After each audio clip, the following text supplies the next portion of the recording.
Pour ça, il faudra avoir du cash chez soi.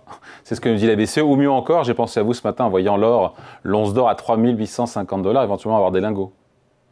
Alors, avoir des lingots, je vous rappelle, David, et je rappelle à tous ceux qui ont la gentillesse de nous écouter, que le lingot n'est pas fractionnable. Oui. Donc, il vaut mieux avoir pour la menue monnaie des petites pièces en argent pour ceux qui sont fans des métaux précieux. Et puis, en ce qui concerne la valeur, l'or, qui est plus la valeur patrimoniale, d'avoir plutôt des pièces type Napoléon 20 francs, 20 francs suisses, et de manière générale, toutes les pièces de l'Union latine.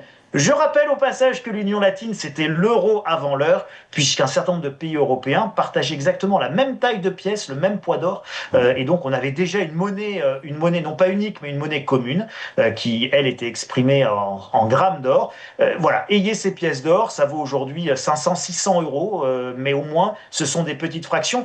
Un lingot, c'est 100 000 euros, donc c'est quand même plus difficile d'aller acheter ces 4 boîtes Des de lingotins, il n'y a pas des lingotins, David, avec un lingot. Oui, alors vous avez des lingotins, Moi, je suis pas fan des lingotins. Je trouve que les pièces, c'est aussi des morceaux d'histoire, et je trouve ça plus intéressant. Mais vous avez raison. Il y a les lingotins même à partir d'1 gramme.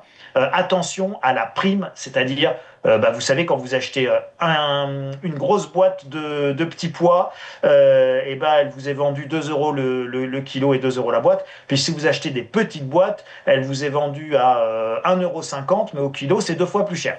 Donc voilà, faites attention, vous avez le même phénomène sur les petites fractions en or, c'est ce qu'on appelle la prime. Allez, merci beaucoup.